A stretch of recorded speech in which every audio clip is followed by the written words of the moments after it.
Video perempuan membeli makanan drive-thru dengan naik becak menjadi viral.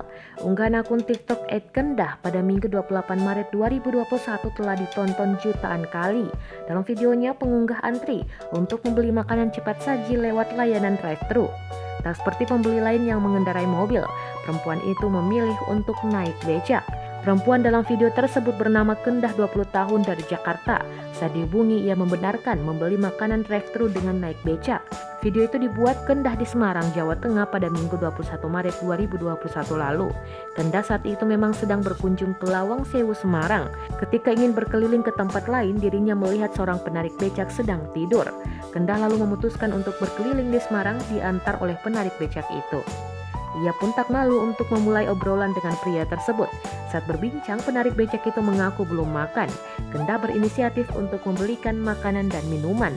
Namun niatnya itu sempat ditolak oleh sang penarik becak. Namun saat ditawari makanan cepat saji untuk keluarga di rumah, pria tersebut akhirnya mau.